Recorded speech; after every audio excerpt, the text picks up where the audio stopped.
Hello. Um, Hello, everyone. So, apologies for being a little bit late. On this particular topic, actually, we just had a meeting with some of the media here in Taipei, and that explains a little bit of lateness here. But let's get started. I guess everything is ready, and I just need my clicker. Oh, okay. Thank you. So, good morning, everyone. Welcome, and thank you for joining us here in this session. This is to really talk about how internet policies actually are impacting the wildlife environment. What we're really talking about, I think, is an important part, and I forgot to introduce myself. Hello, everyone. This is Edmund Chung. I'm from .Asia. I usually talk about domain names and internet governance in a very different aspect. But today we're talking about tigers, and we're talking about wildlife and how it affects, how it is impacted by the internet, really. There are, and I think to start off with, it is really related in terms of the Sustainable Development Goals. In internet governance, especially with the Global Internet Governance Forum, many of the issues now looking at which, where it ties in with social development goals. My personal view is that, in fact, internet is tightly integrated with many, or in fact, all of the social development goals, the SDGs.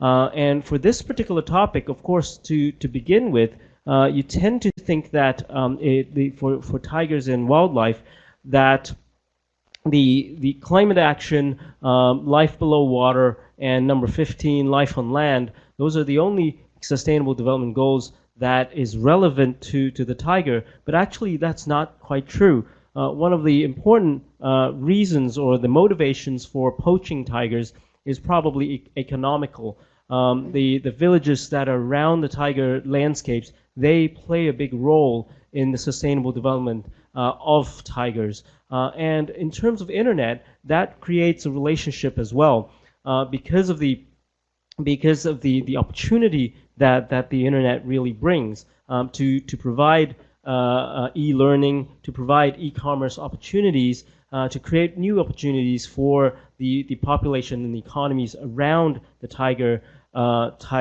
landscapes. So when we talk about just the when we talk about internet governance, it's really not just about the technical part of it. And when we think about it, it's of course built on technical, but also the legal, jurisdictional, economics, and social cultural aspects. And here, in terms of the SDGs, we see a very clear connection there. And to speak of that, in fact, the Internet Governance Forum itself and the SDGs, and the current SDGs are actually built on top. Both of them are built on top of the Millennium Development Goals, which started in 2000, which led to the WSIS. I think that many of you understand that's the World Summit on Information Society, and then which led to the creation of the Internet Governance Forum itself. And late last year, the SDGs were passed in the United Nations, and that has become an integral part of the Internet Governance Forum discussions now. So going back to one of the topics that we want to talk about, perhaps you know that tigers are becoming extinct. What you don't know or may not be so familiar with is how the Internet is impacting them. What used to be back alley trades between the poacher and the buyer is now moved online to social media sites, to e-commerce platforms, and illegal wildlife trade online is really encouraging poaching to be the number one threat to tigers these days. But even more interesting, how internet technologies or technology is impacting tigers is that even for an aware tourists, when they go to the forest and they see a tiger or a rhino, they are so excited. They take a picture and they, of course, upload to Facebook, right? I mean, it's so exciting. But they forget that they geotagged the photo, and now the poachers have a perfect location for where to get get the tiger or the rhino or the wildlife. So, and in terms of just general background, there's a big drop in terms of tiger population since about 100 years ago, from about 100,000 tigers to just a little bit more than 3,000 tigers, and number of tigers, the number of species that become extinct in that period of time is also significant. What is, just to come back a little bit to what .Asia does and relate to it, tiger is actually comes only from Asia, and it ties in very closely with .Asia's purview, and that's one of the reasons why we are starting to embark on this project. But today, 13 countries there are 13 countries that still have wild tigers, and they were all, of course, within the Asia Pacific region, and it matches very well with the .Asia community. And with that, actually, as part of our program and our effort to pay attention to this, we're glad to introduce our newest staff member, who was born from the Wi-Fi internet connection that we help support in Nepal, and this is the little guy that who's called Ajitora and is our newest staff member. I was hoping that he could join us briefly, but he seems to be too tired after his session this morning, and maybe just going out for a little sleep. But anyway, since this January, he has been appointed as an official TX2, which is a program in hopes to double the number of tigers in the wild as an ambassador, and he's been going to various conferences to promote the tiger conservation. And overall, there is a few areas that the Ajitora program looks into. First of all is the technology side. We're working with WWF and the other conservation agencies to put technology in the front line. The rangers that help protect the forests, they need technology too to combat the poachers, who are often more well equipped than the rangers themselves. So we're putting wireless technologies and communication technologies into the forests to help them. On the other hand, of course, awareness, and that's what Ajitora does, to bring the awareness, especially to the younger crowd. And the reason why we're targeting the kindergarten and primary school students with Aji is that often their parents are just beginning to consume tiger products, tiger bones, tiger skin, and all parts of the tiger, in fact. And that's part of the mission for Ajitora as well. And one area, of course, the area that we want to talk about today is the policies. On one hand, we know that we want to catch those bad guys who are selling illegal tiger products or wildlife products online. But on the other hand, it's important to realize that it impacts the privacy, the freedom of expression, and many issues that surround monitoring anything really on the internet, from copyright to cyberbullying to illegal activities. There's a lot of challenge in terms of how that could be done. So really, in one hand, maybe technology is hurting the environment and wildlife. On the other hand, it's also helping, and that's a very important part of it. From the technologies, software technologies, hardware technologies, camera traps, drones, different things. So in the last little while, Aji has been really starting to travel around to promote the initiative and to let more people know, and based really upon the Sustainable Development Goals, which is talking really about beyond what we think about green, we think about environment protection, but it's really beyond that. And that's what the sustainable development goals are really about. When we talk about sustainable development, we usually used to talk about the 3 Ps, the people, prosperity, and planet. But with the SDGs, actually another P was added, peace and partnership. And that forms a very important part of how the sustainable development can actually work with strong institution and an equitable society, without which really the policies are, really the protection of the environment cannot happen globally.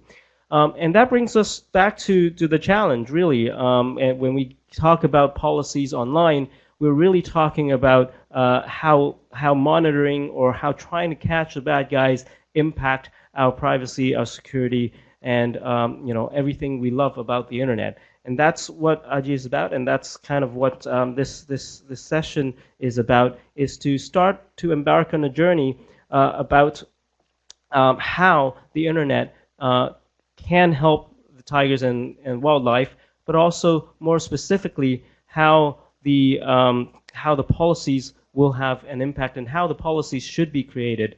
I'm gonna introduce a couple of guests to take a little bit further with their presentations, but we'll come back to 3 key questions. What are the current mechanisms that actually the conservation agencies are using to take down websites or to track the illegal activity online? It's a little bit like tracking malware online as well. What's there on one hand? Of course, we want to track down and cut out the malicious or malware online, but we need a process. We need a process that will not infringe on people's privacy, that will not, while keeping the internet safe.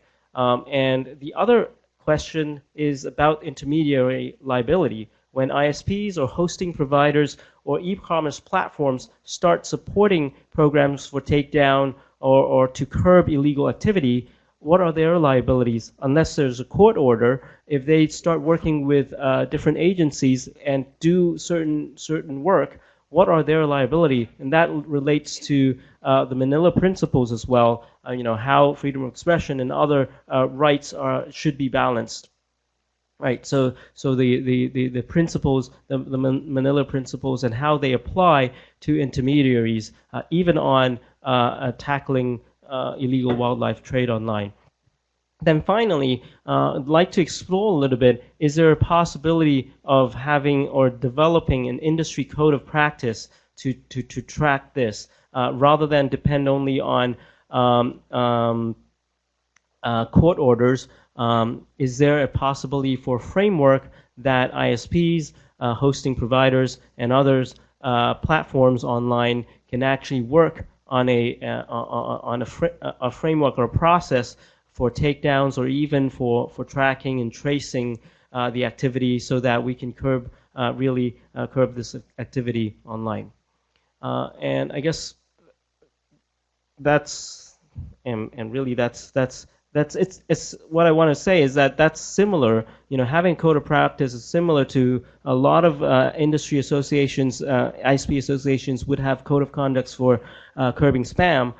Could we use similar code of conduct stuff? And that brings me to the end of my introduction, and I would like to.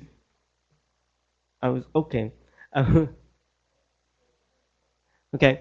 So I'll now pass it to Joyce Wu from Traffic. Traffic is an organization focused on illegal wildlife trade, tackling illegal wildlife trade. And then I will go to Michael Belzer, who's the head of the Global Tiger Initiative at the WWF. And then with Kenny Huang, who is from who has a strong background from ISP, and also to give a little bit of the background from ISPs.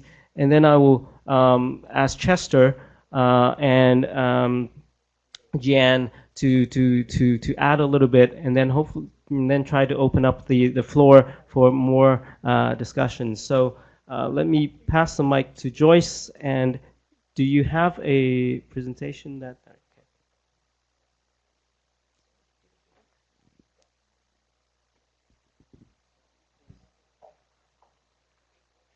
Thanks, Edmund.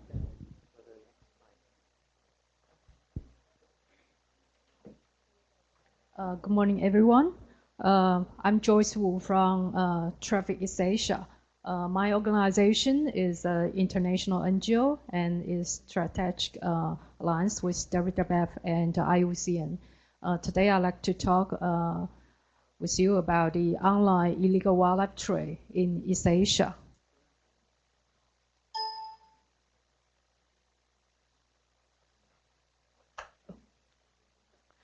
And yes, just like I had to say, Traffic is an international NGO, and we have 24 offices, work in 5 continents all over the world. We are a strategic alliance with WWF and IUCN. And Traffic's vision of the wildlife trade is managed in a way that maintain health, wildlife population, and the ecosystem, and contributes to the meeting of human needs, and support local and national economies, and helps motivate a commitment to conserve wildlife species and habitats. But this is not always the things we can see these days. There are 25,000 African elephants poached every year.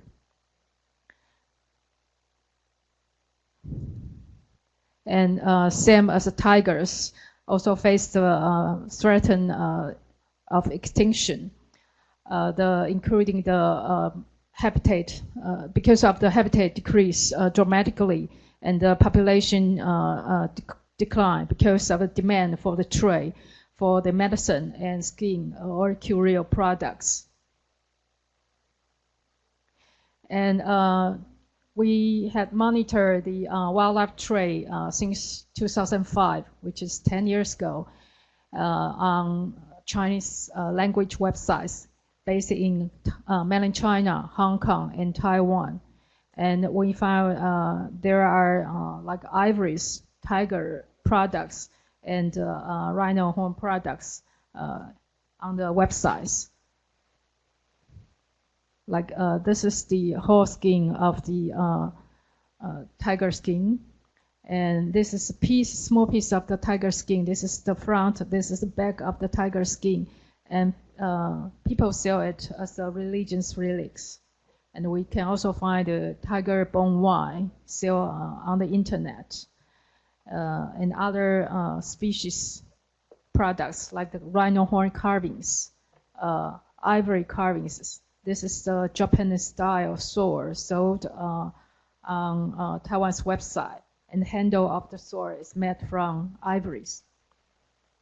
And in addition to this flagship species, we also found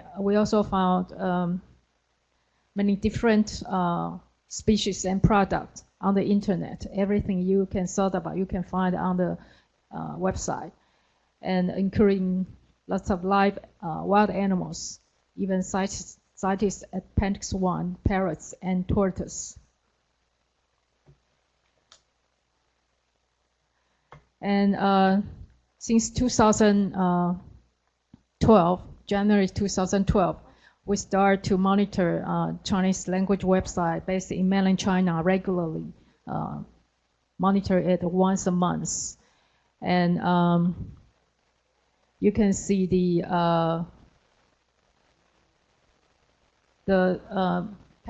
internet penetration in mainland China is about 11% in 2005, but reached to more than 51% in 2015.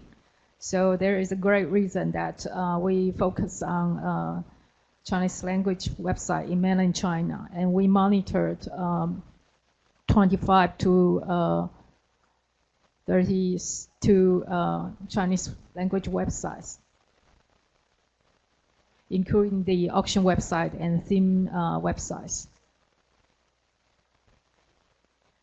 And this is our findings. We see the advertisement, illegal wildlife advertisement.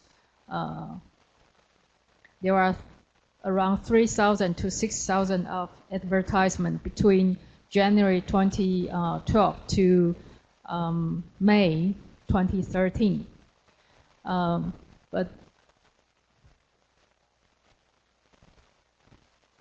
And in June, there are 15 leading e-commerce companies in China. They have signed a declaration to have a zero tolerance policy for illegal wildlife trade. And next month, in July 2013, the advertisement on the website has dropped fourfold. So you can see the significant differences of the illegal wildlife trade advertisement available on the internet before and after the industry have the declaration, join the actions. And this is the way we work. Traffic monitor the website regularly and record the detailed information and provide it to the relevant authority and e-commerce companies. And they can work together to bring down all those illegal advertisements and even take further enforcement actions when it is needed. And I just talk about a successful model or story that we have because we the regular monitoring of the websites and work with the industry and the authorities has bring down the illegal wildlife advertisement over the e-commerce website.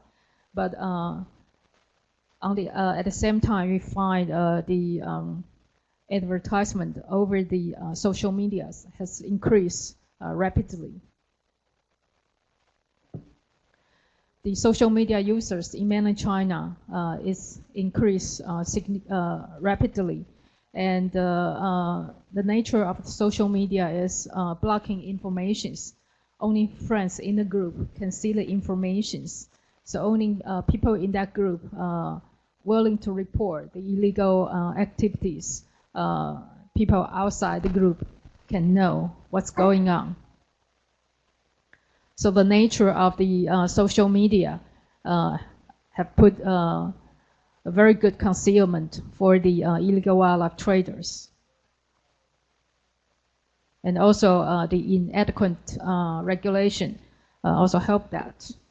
And this is the part of the example that we found from the social media.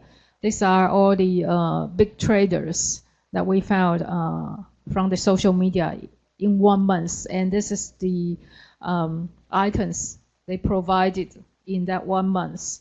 You can see every dealers, they offer more than hundreds or even thousands of the wildlife products. And those are illegal to sell online, and even in China, in the physical market, you need for lots of items you cannot sell it at all, and for ivories, only the registered items and the registered shops are eligible to sell those items. And these are the images you can see from the social media. Lots of ivory bangles, raw tusks, carving tusks, different stuffs. And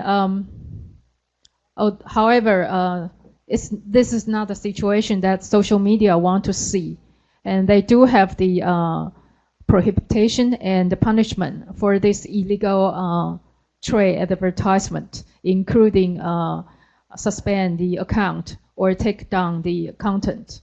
However, since it's not moving very positive or very fast at this moment.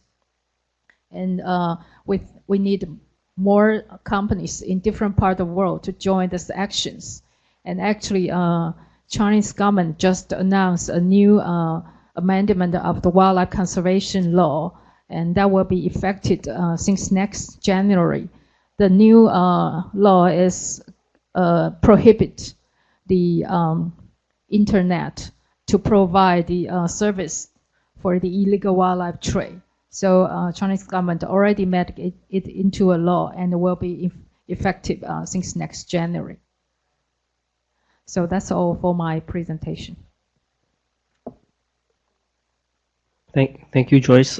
And it's very interesting to observe how some of the key e-commerce providers platforms are working with traffic, and I guess it really creates an impact on the illegal wildlife trade. But at the same time, in order for, I guess, outside of China especially, the providers to really jump on board, many other issues probably on internet governance will need to be dealt with.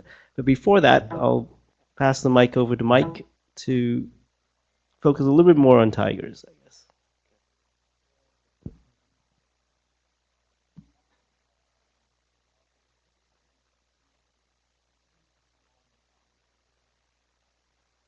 So good morning, everybody, and many thanks to Edmund and everybody for inviting me to the forum.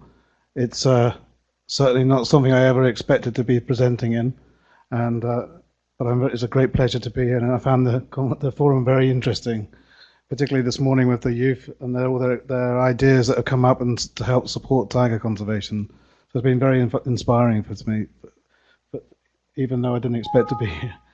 So today is Global Tiger Day. So happy Global Tiger Day. All across the world, we're celebrating Tiger Day. In some ways, we're celebrating it by talking about how fantastic tigers are and how important it is to save them. And in some ways, we're using the day to raise awareness about some of the issues. And one of the issues that we're raising this year is the problems of tiger farms. Now, tiger farms are found all across Asia. And you've probably maybe recently heard about the tiger farm in Thailand that was hidden behind an entertainment facility run by monks in a temple. And so this was a very famous example of a tiger farm where there's hundreds of tigers being bred and then taken off into illegal trade. But these farms are actually found in 4 different countries, actually: Thailand, Vietnam, Cambodia. Thailand, Vietnam, Laos, and China. And there's up to maybe 8,000 tigers inside these tiger farms. So I'm just waiting for my presentation to come up. Sorry, we had problems already with it this morning. I think the computers know it's Global Tiger Day and not Global Computer Day. Apologies, they should be. Well, let me start. And we can catch up with the slides once they're there. So, about 100 years ago, we thought there was probably 100,000 tigers in the wild, spread from Turkey all across Russia, throughout Asia, all the way down to Bali. But unfortunately, the story of tigers is a story of decline, and tiger numbers have declined now to about 3,200 tigers in 2009. And in 2009, we got very worried about the situation for tigers, and we've been concerned, obviously, for about 50 years about tigers, but now we're beginning to really think there was no way we're going to stop tigers from going extinct. So the tiger range governments joined together and decided to take very firm action. And in St. Petersburg in 2009, they had a summit hosted by President Putin where they declared that they were going to double the number of tigers by 2022. That means it's a very ambitious target, and the aim is to get tigers to a relatively safe place as fast as possible, and also to do things completely different. So we recognised that the traditional ways of tiger conservation wasn't working, and so we needed to transform the way we're doing things. And working through the internet and the tools and technologies that were now coming available to us is very much part of that new effort, which is what I'd like to talk to you about today. So that T times 2 goal, that doubling number of tigers goal, is now shared by all those working on tiger conservation, and it's really the inspiration. So the first thing that's driving this decline in tigers, you heard from Joyce and Edmund earlier, is really the trade in tigers and the demand that's coming from many different places for tigers, particularly for traditional Chinese medicine. And so the tigers are being used in many different ways and traded in many ways, but really the issue now is the internet, as you heard. And so the internet is really becoming a new area. Here is the presentation, thanks. I'll use this. It's going to work from here. Sorry. Oh, sorry. So we skip all these.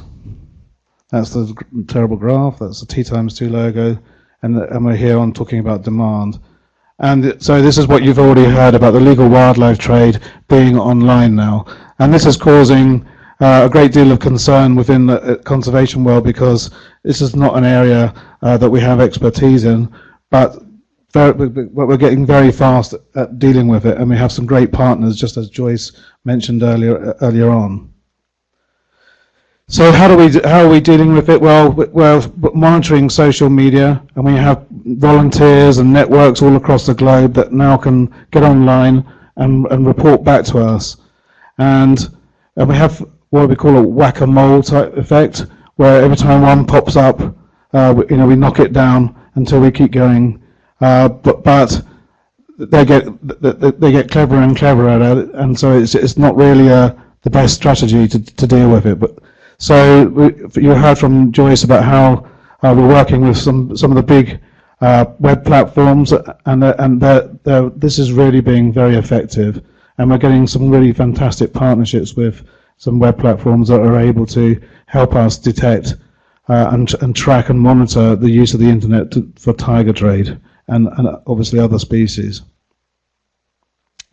The technology is also allowing us to really share data across the globe about where tigers are being sold and where they're moving, who's dealing with it. We have incredible systems, intelligence systems that the police are using to gather information all across the globe about people who are involved in the tiger trade.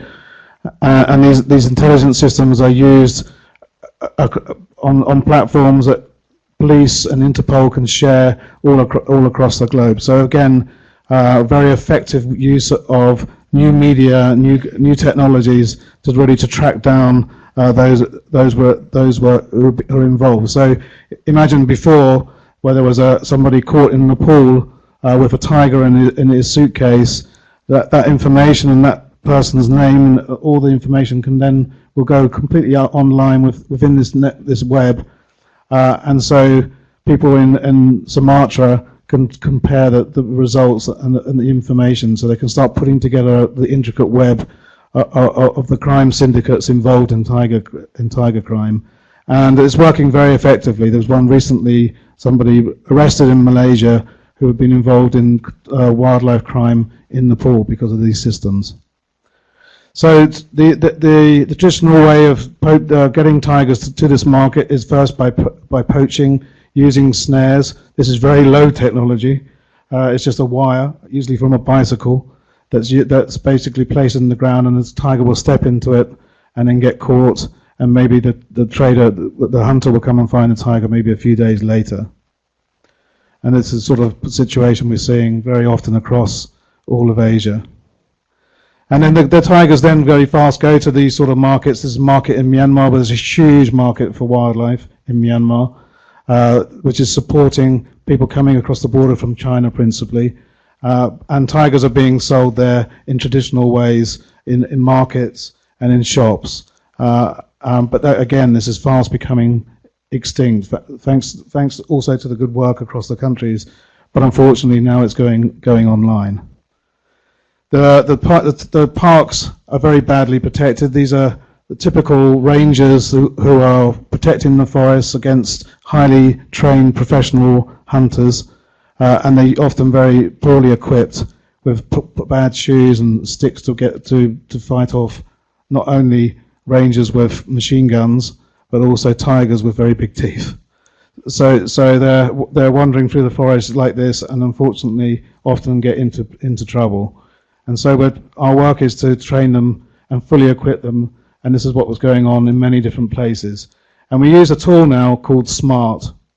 And SMART is a tool that is used by rangers to collect information on their telephones as they walk around, and it can track where they're doing patrols and collect the information, and then that's now passed up by communications to a center where they can know real time where the rangers are and what they're seeing.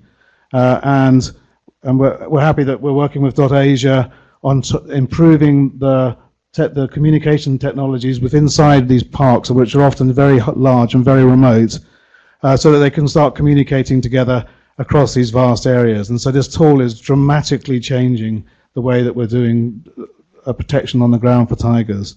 Again, so another example of how technology is really making a very big difference for us. So this is the tool. You can see the rangers now looking much more professional than those guys we saw before, and they're able to really track real time where they're going and pass that information up and put it all into a database. So they're really getting a very smart idea of what's going on in the field, and where the poachers might be, and where their patrolling is most effective. So that's one example. A few more examples. We're using the GPS and real-time data apps for patrol. That's a SMART. Where GPS trackers in wildlife products. So we're able to put trackers in wildlife products and see where they're going. We have these large data mining projects for finding out and getting patterns, just as I talked about for the intelligence work. We're using DNA analysis to monitor tigers and identify different individual tigers, and also stripe pattern databases on computers where we can identify individual tigers very, very quickly. We get thousands of photographs of tigers, and now we can identify them individually, any part of the world, very fast. We're using drones. This is small drones that fly across parks to help patrolling, to understand what's going on in a park. Again, these are very remote areas, so these drones are very effective tools to help the patrolling. Obviously, they're not going to catch any poachers, but they can help identify where the poachers are, so we can be responding very rapidly to any situation. Forensic tools are becoming completely different with DNA and all these different technologies. Real-time camera trap monitoring. So this is camera traps placed in the forest where we can monitor and watch tigers as they're walking through the forest and know where they are on real time. And so there's many more of these technologies. And we have the last one, just to bring that one, is Wild Leaks, which is like a whistleblowing website where people involved in tiger trade or in wildlife trade, particularly government officials or people that shouldn't be really doing this sort of thing. Nobody should be doing this sort of thing, but particularly government officials. So people can go to Wild Leaks and whistleblow on people that are involved in this sort of trade. So again, a vast number of tools that weren't there, maybe even just 5 years ago when we first started this big initiative. So this is like Leonardo DiCaprio. Earlier on, someone mistook it for me, which was the best part of my day. And so he's placing one of these camera traps in the forest for us, and he's a big supporter of the tigers. And these camera traps probably were the first technology that we used in tiger conservation. At about the same time, we started using radio collars on tigers, so there was a beginning of using technology. But these have completely transformed the way we understand and can count and monitor tigers now. So these are just some fun pictures for you. There's a group of 5 tigers here, that completely rare. There's one mother and 4 cubs. And they often, for strange reasons, tigers like to sit in front of the cameras and pose. Even this one in Bhutan, this is at 3,000 meters high in Bhutan, but the tiger certainly seems to know that that camera's there. And they get very curious about the cameras. And this one's got so curious that he's brought his friend along to have a look too. And then they get very, very curious to the point where they're, if you can see that tooth, where they attack the cameras. Obviously very shy tiger, this one. And we also get very cute pictures as well from the tiger cubs. And this is actually a still from a video. So it's now we're using videos rather than just photographs. And the videos are really giving us really good examples about some of the behavior that's going on with the tigers. So we get these thousands of these pictures, and we're using those to monitor the populations. And as I said before, now we can identify the tigers by their stripes. And so this helps us in many different ways. So the other big problem facing tigers is that all the world's tigers live within this circle, and shrinking within that circle. But at the same time, more people live inside this circle than outside of the circle. So the world's human population is really concentrated in exactly the same place as the tigers. Tigers need lots of space. Millions of people need lots of space too. So the issue for us is how do we live together with tigers in Asia as the population grows? And these stark reminders of how the population's growing and some of the issues that we're facing, particularly like roads, where tigers certainly are not going to be able to cross something like that. So we need to find some solutions about how people can live with tigers, and that's really the new area of work that we're working on in tiger conservation. And yeah, sorry, this seems to be getting okay. And the situation in terms of forest loss is pretty rapid. This is a photograph I was explaining earlier, a photograph of our team going into the forest to collect their camera traps. And they're all ready with their field equipment, and when they get to the forest, they find this is what they found. And this is only a few weeks after they placed the cameras. And obviously the cameras are not there, and obviously the forests are not there, and we don't know where the tigers have gone. So the situation is pretty stark, and this is in Sumatra, where oil palm is the cause of quite big destruction of forests. And those fires are a big problem for people all across places like Singapore, where I live. Every year it's full of smoke.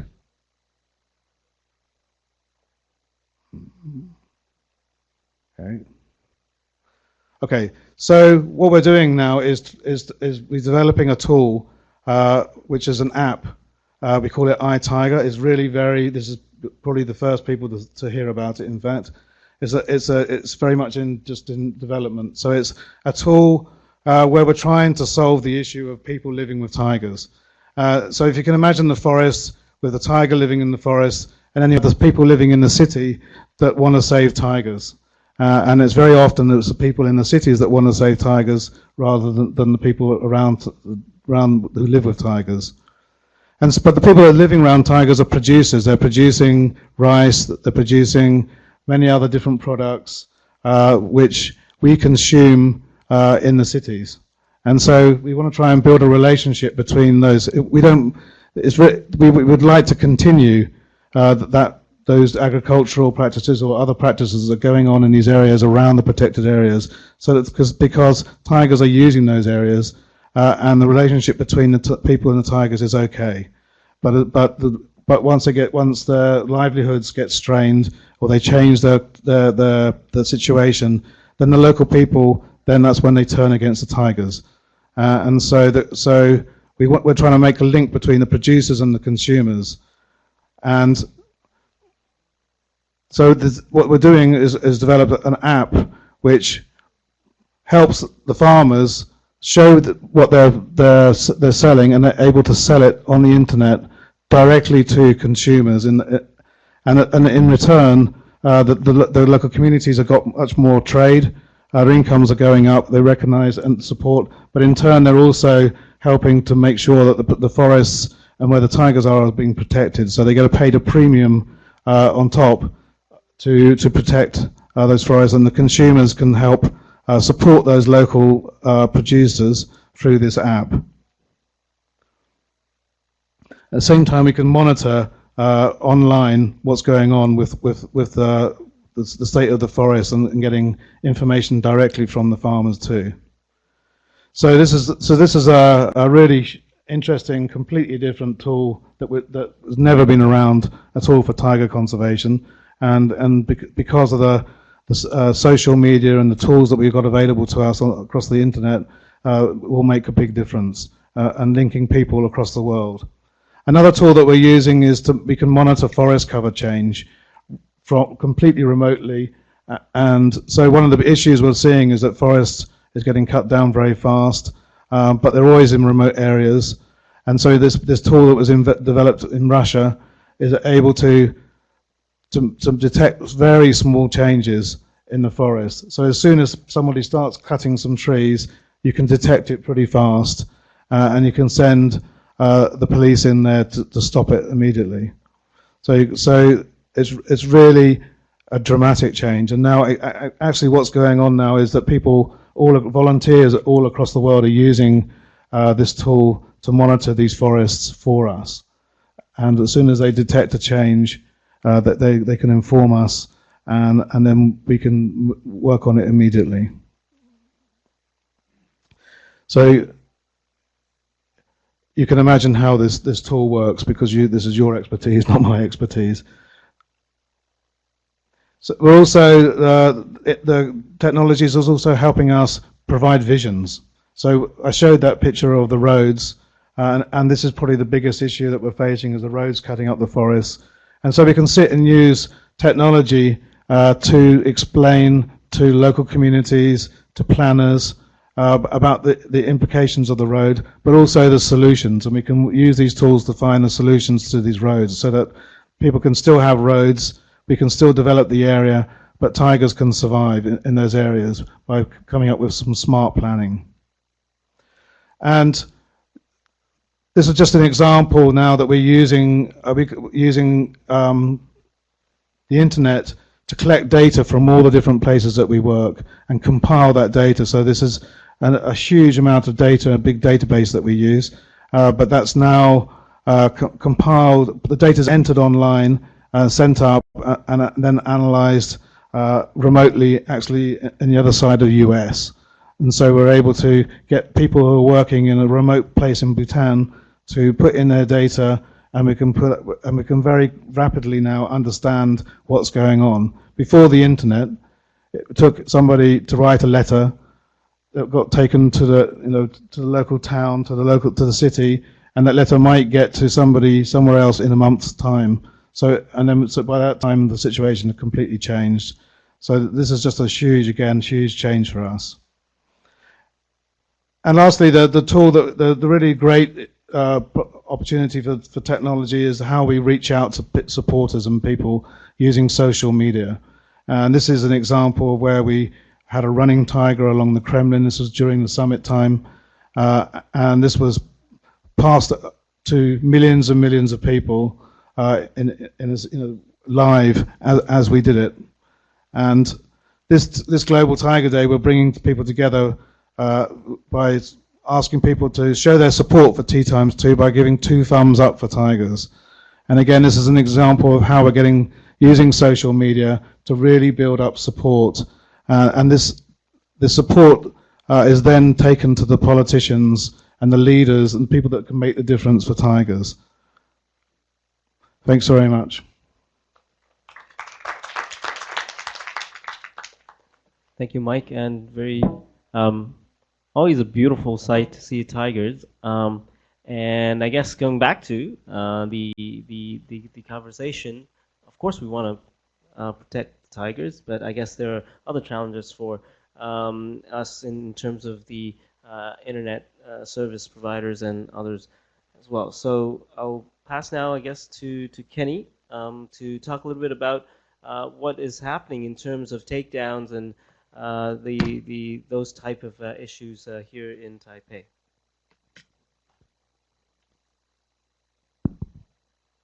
Okay, good morning, everyone. My name is Kenny Huang, Executive Council member of our APrIGF. I feel a little bit embarrassed because I have a very limited knowledge on wildlife protection. But the good thing is I probably benchmark the law button for this knowledge. So the good thing is after the session you probably have better understanding than me. So hopefully you enjoy the section. I'm going to introduce the content side. What's the practice for content notice and takedown practice in Taiwan? Next slide. Okay, initially I tried to introduce, there are several kinds of internet filtering technology, especially that can be applied in many other places. But this figure I try to point out, actually, you are not only care about what sort of technology available, you also need to notice what would be the operational cost.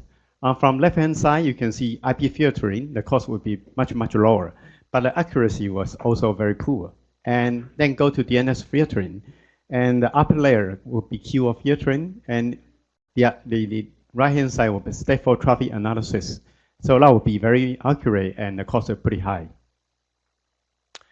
Okay, here just briefly introduce what I discussed. For example, like IP filtering, the cost is low, and the operator involved, including ISP and telecommunication operator, the accuracy also very low. What would be the impact to apply that kind of technology? The impact would be the one IP address may host multiple websites. So if the government blocking one IP address could cause great impact to the other website that share the same IP address. So that would be the side effect if you just blocking one IP address. And activation requirement, that practice in Taiwan will require court order. Also, until you have court order, otherwise the ISP cannot do that kind of activation. So also we have some sort of commercial service such as anti-POM or child protection. And so the parent can purchase that kind of commercial service. I can introduce later. And the second one will be DNS filtering. The cost of DNS filtering also pretty low. The operator involved will be like a CCTLD or GTLD registry operator. The accuracy also very low because the impact, one domain name probably have multiple users. So blocking one domain name could be cause great impact to other users who share the same digital platform. So activation requirement exercise in Taiwan also require court order. So once the court order reach to the operator side, the operator will initiate activate the takedown policies. So the other technologies such as content filtering, the cost is still low, and the operator, including digital platform operator, most likely is private sector. The accuracy is very high, the impact is very low. The activation requirement, including court order or somewhere we call self-regulation, such as the example I'm going to mention the next page. Sorry, the next one. So I try to introduce the commercial service available for harmful content filtering. Last one example, actually all the ISP providers very similar commercial service in Taiwan. And this example was a service provider is HiNet and the largest carrier in Taiwan. And then if you pay the service, there were equivalent that kind of technology in your household. So if your children try to access some harmful content, that will be blocked by that kind of software or that kind of technology. And the other practice in Taiwan we have noticed and take down, for example, the slide I introduced yesterday, we have an organization called iWin. And once the iWin receiving the inquiry regarding to harmful content, they will initiate a due process. And once the decision was made, they will submit the inquiry to government authority and also submit an inquiry to service provider, either it's ISP or ICP. So if the government consider that will be illegal content, then we'll issue a notice and takedown requirement to the ISP or even issue a court order to the ISP. And ISP also has an internal policy, takedown policy. So once they receive the inquiry either from iWin or from the government authority, they will make a judgment how to taking care of the notice and takedown process. So regarding to regulation, because we are discussing wildlife protection, actually we have all kinds of regulation. One example is Animal Protection Act. Specifically in the act, Article 27-1, we mentioned a jail condition will be made or fine until $30,000 or both. They will impose an action of disseminate, broadcast, sell text or picture, audio or video, recording, electronic record, violate this article. So we do have this kind of regulation. But the problem here is it's very easy to understand how you're dealing with illegal content. So that's very straightforward. We have control measure. Once the content was classified as illegal, and the government definitely will require action. But the point is, if the content or harmful material was classified as in the gray area, and the gray area need a technology-oriented mechanism to deal with. Otherwise, we don't know how to process whether it's legal or illegal. So we need to pay more attention on the gray area, how we're dealing with that kind of process. So theoretical review on free speech and low-value speech, because in the gray area, a lot of people say that's a free speech. You cannot prohibit doing any kind of free speech. So we have free speech theory, and also we have very low-level speech, such as US have a Communication Decency Act. And also EC also already concludes some harmful material, such as offend the value of feeling to the other peoples. So they will consider harmful material, already defined by EU, EC. So the next step, from technology point of view, how are we going to design a feasible mechanism, especially for the gray area, such as technology basic. We need to have some technology such as backside blocking technology, and in Taiwan we also have the same exercise called PICS, platform for internet content selection. You need to categorize your content type in your website, but it's not enforced by law, it's by self-regulation. And also we need to have a content filtering technology or keyword matching technology from the backend system. And from operational side, we still need a lot of coordination among different stakeholders, because as long as it's not belong to illegal area, it's belong to gray area. So that require a lot of stakeholder coordination, such as the coordination among ISP, coordination among government agency, among school, such as the STAT. And also we do need to encourage self-regulation, because in the gray area that require a rough consensus from the stakeholder, such as service provider. So until we have some conversations, such as today's conversation, to start with from the service provider, those they can have a better understanding on the issue, so they will encourage them to have some sort of self-regulation. Once the self-regulation mechanism be made, I think that kind of process can be even faster or even cheaper than the official legal process. That's my presentation. Thank you. Thank you, Kenny. And that gives us a good view of I guess the typical ISPs and those kind of things that they're kind of tackling. Can you jump to? Oh, I have the control now, so I can jump quickly to where I wanted to. Unfortunately, the font is a little bit strange. But anyway, going back to the three questions of what are the current mechanisms, the intermediary liability issues, and is it possible, as I think Kenny left off, having some sort of a code of practice among with the industry. I'll turn to Chester, who's I guess an expert on privacy and security, maybe to add on this, and then Jian, and then open the floor. Okay, thank you, Edmund. That makes the two of us that I'm officially not an expert in wildlife and conservation of wildlife, although I support this, I guess, fully, with everything I can think of. But well, I'm actually quite happy to know from Joyce and Michael about the efforts and technologies have been using to protect tigers and other wildlife, and I think, and of course, obviously,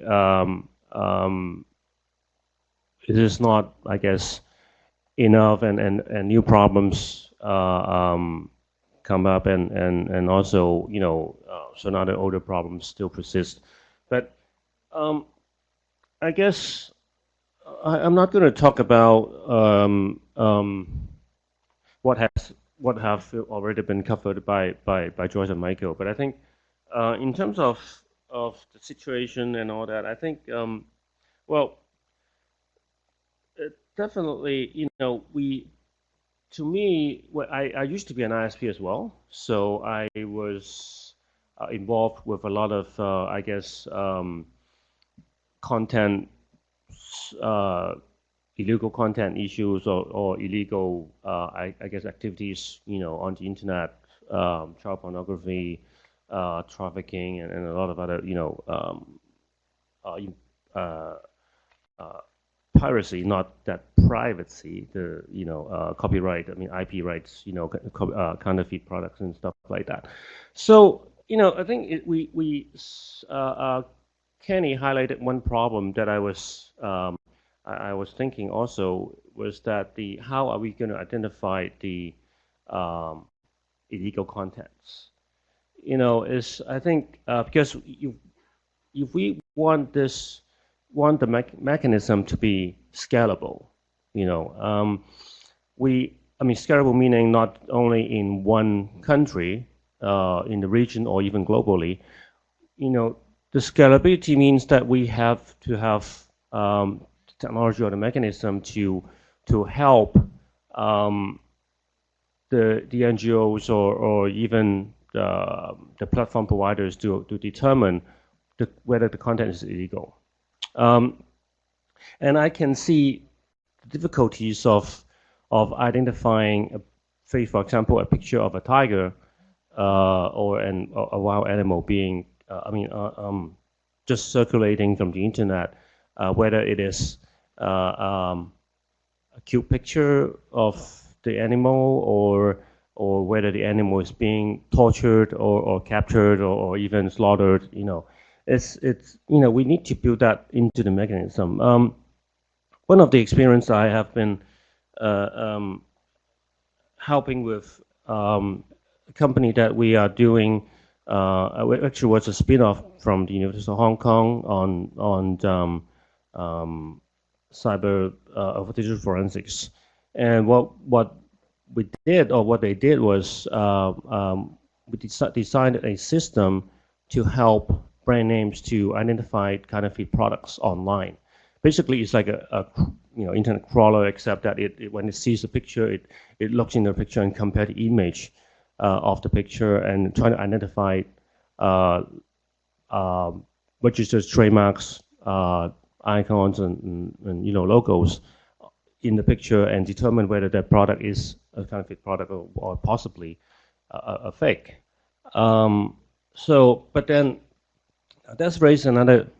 It was quite successful, actually, but that raised another issue that we apply here, is whether the organizations, you know, helping to preserve this, have the resources to design and deploy this sort of technology.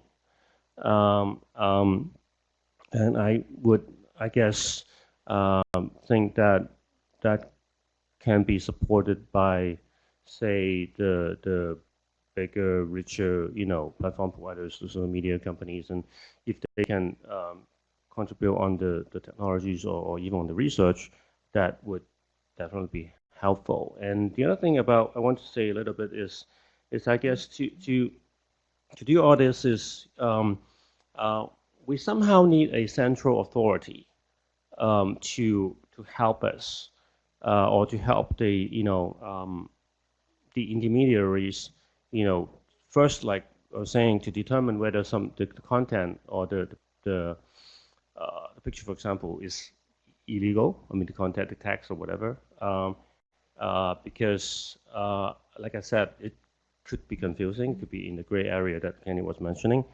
and the authority also gives a more direct order. Now, if I draw my experience from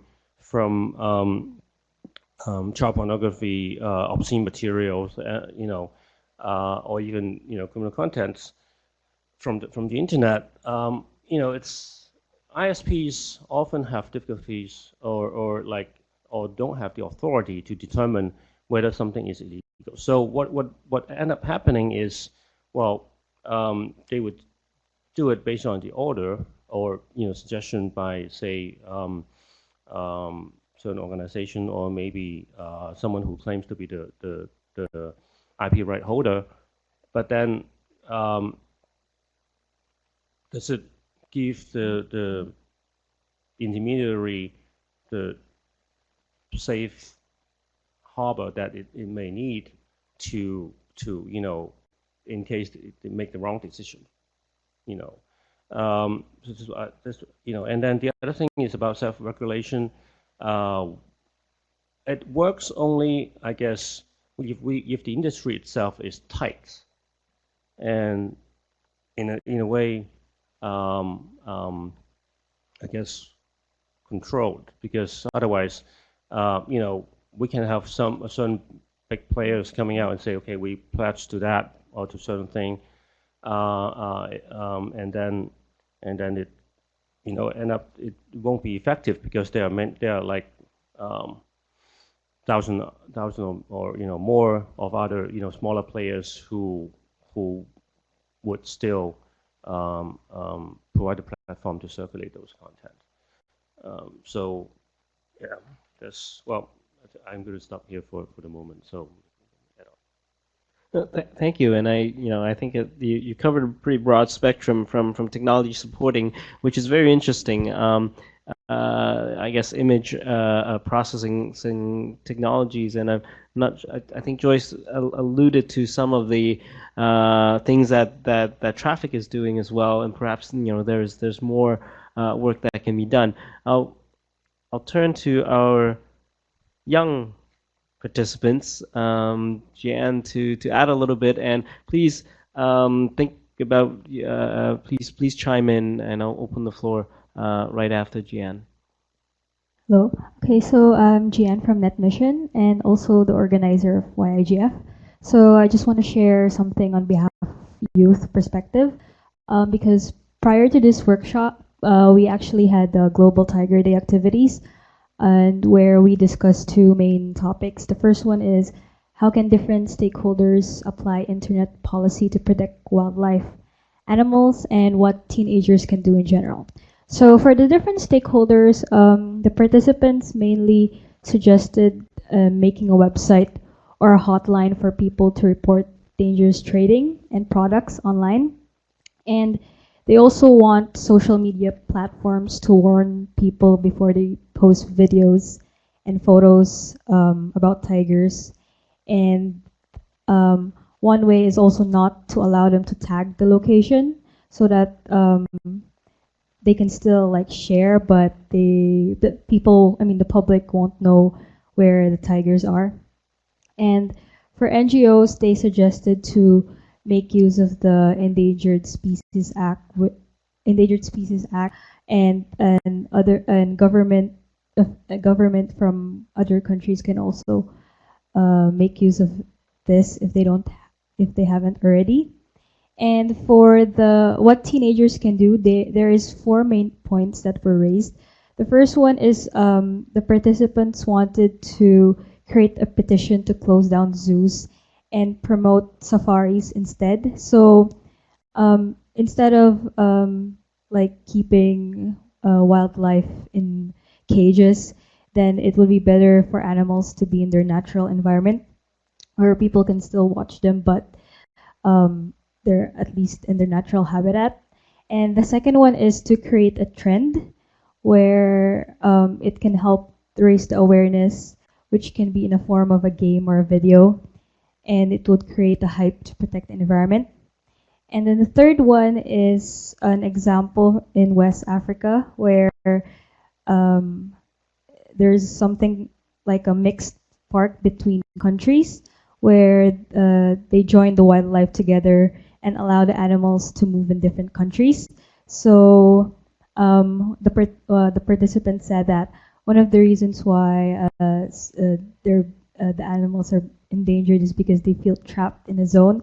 So if they allow tigers to move in other countries, then they would feel freer and have a broader wildlife. And the last one is suggesting to have like a parent for tigers. So it's like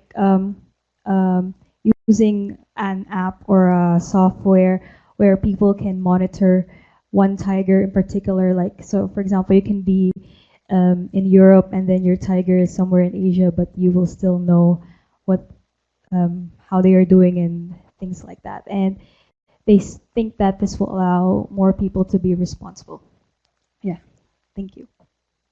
Thank you, Jian.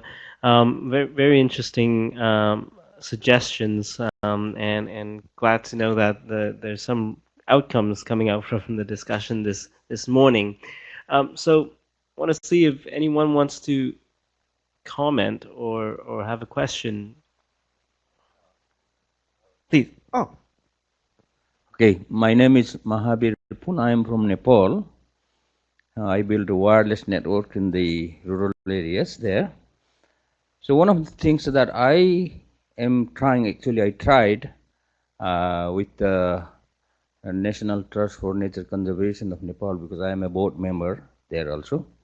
We tried to find ways to actually, instead of taking this camera trap for the animals, we tried to develop a system to trap the poachers instead of the animals. So, but to trap the poachers, camera trap the poachers, we need to build the camera, we need to build the systems, that the poachers cannot see or cannot notice. Because for animals, the camera, the animals, they don't know the camera. But if the poachers find that there is camera there to trap them, then that's not going to work. And that's why my request to all of you who are interested in this project is, to let me know, if there is, if you are interested to work with these projects to find ways to trap the poachers instead of the animals. And the reason is because, and it's not that easy, especially when we talk about the national parks. The main problem is, the connectivity. The 3G networks, the wireless networks doesn't work in the in the dense forest. What we're trying to do is trap the pictures of the somebody and anybody, or even it can be animals, that goes into the forest and moves around, and trap that and send that the pictures real time to the control room of the national park. That's the challenge. And I still believe that there should be some ways to do it, but if you are interested to work with us in Nepal, just please let me know. Okay, thank you very much. Thank you, Mahabir. As you saw in my presentation, our little tiger is inspired by the Wi-Fi mesh networks that you've put in place in Nepal. And I think that's a definitely a very good idea. And as part of the work that we're exploring with WWF, actually, on one side is to provide communications for the rangers in the tiger landscapes, which is using similar technologies that you are using in the mountains. And that picture was you, I guess you recognize, but also to potentially pick up the poachers as well. One of the interesting technologies we're trying to explore is if we do a Wi-Fi in the forest. When poachers go in and their phone starts trying to pick up the Wi-Fi access point, we know that an extra phone suddenly entered into the forest. So one of the ways of doing it is instead of capturing the camera, to identify that some device entered the forest. But certainly brings a very interesting question. The tigers are very curious of the camera traps, but obviously the poachers would, you know, smartly avoid them. That's certainly a very interesting, and I'm sure, well, Asia, we're certainly interested to explore further, and I'm guessing WWF would be interested. Did you want to add? Yeah, it was a very interesting input to the meeting. So the Nepal is actually the place where all the innovations happen, and the place where we're working to do where the rangers are using smart and it's connecting live is actually happening in Nepal, and so it's the only place in the world where the smart is basically being sent straight up to the control and they can watch live. And it was actually technology that the Nepalese developed themselves. Which is great, and the system that you mentioned about the phones is being used in South Africa, I think, but I haven't seen it yet in Asia. But that's partly because of the Wi-Fi networks, and definitely be. In fact, the use of Google, what are they called?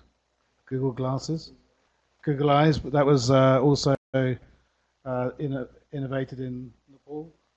There's actually a long list of technology that was innovated in Nepal, so it's great to see you here.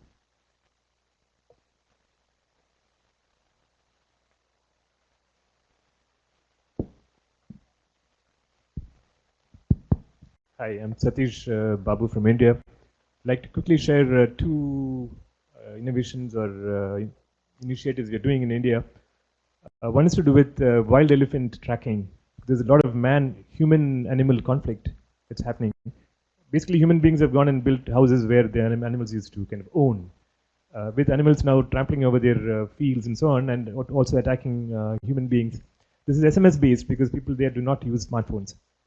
So it's a kind of geotagging, but not using any GPS, or it's based on some grid coordinates that have been trained to these volunteers. They send SMS to one central point. There is a system to coordinate this, to predict where the elephants are going to be traveling tomorrow. And this is to warn those villages in the path. It's working for the last 1.5 years now. It's working pretty well. Now we're trying to scale it. This is in the hills. The second is a group that I've been working for the last 25 years with. And this is a group of deep sea fishermen who are targeting exclusively shark. Now, sharks is a huge problem. It has not been mentioned anywhere here, but it's a huge problem. It is several species are on the site is red list. These fishermen, their main problem is they go all over Indian Ocean, and they claim an inability to differentiate between the red list species and the other species that they're fishing, ending up kind of having problems. They come back with the shark because now the fin is the most valuable thing. The fin is about 100 times more expensive than the meat. So what these fishermen do is they catch the shark at sea, they fin it, cut the fins off, and dump the shark back, which is an extremely cruel, barbaric kind of practice. But this is what they do. A lot of work is required for species identification, on-board species identification, not just DNA barcoding, which is now quite simple these days. So some kind of technologies are required, and they're asking for it. We are not able to fully kind of deliver it on a mobile phone because these things are outside the internet range, and satellite internet is too expensive to be kind of tried out. So this is the first one is a solution that it's already working. The second one is not a solution; it's a problem that we're trying to solve. Thank you. Thank you. Those are, again, very interesting innovations and technology that's helping wildlife. And I think the theme of the workshop is certainly, the interrelationship of technology, especially internet technology, and how it impacts wildlife. But I'm looking at the time. We're kind of running out of time. I want to pull back to one of the questions, and perhaps Joyce, as the expert, could enlighten us a little bit of the current situation. What are the conservation agencies? How do you currently try to track the illegal activities? You mentioned a little bit, but once you do, are you seeing any challenges asking ISPs or hosting providers to take them down, or are you finding difficulties in actually identifying people who are engaged in those activities? What are the challenges, and what perhaps this community can work together to help?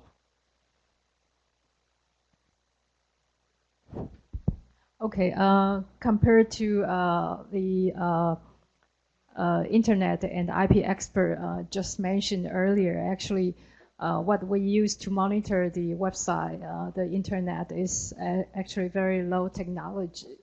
And in 2005, we monitored the website by ourselves, several steps manually, personally. Monitor the auction and theme websites and find out all those kind of suspicious commercials. But nowadays we work in China, so we work with the university. They helping us to use the keywords to track down all those suspicious content. And still, we after they catch all those suspicious advertisements, we still have to screen all those manually, personally, to see because the like the keyword we use, we like to search for the ivory trade, and we use the keyword ivory, but sometimes they were like ivory color dress will come out, so we have to take down all those information before we send it to the authorities. So we before the system after system doing all those pick up the suspicious advertisement for us, we have to do it manually too. And the other challenge is, even though for some advertisement they say they sell the ivory, but what kind of ivory? There are mammoth ivory that is extinct species, so it's not illegal to sell that. And the other things is African ivory and Asian ivories. So if they are selling African ivory or the Asian ivory, that is the violation might happen. And also there are some kind of fraud, like people they say they put on the advertisement, they say they do have ivory items to sell, but actually they have nothing to sell, nothing to offer. It's just a scam. They just try to get people's money, but nothing. They have no product to deliver. So this is another different kind of illegal activity, but it's not really the wildlife trade, illegal wildlife trade issues. So this is all this kind of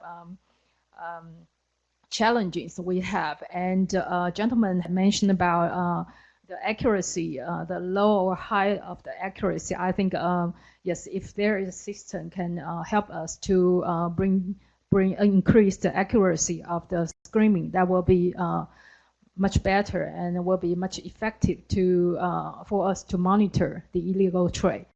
And the other issue is now we have a good connection or good relationship with the authority. We monitored the website since 2005, so it's 10 years ago. And after several years communication with authorities, they understand a series of the problems there.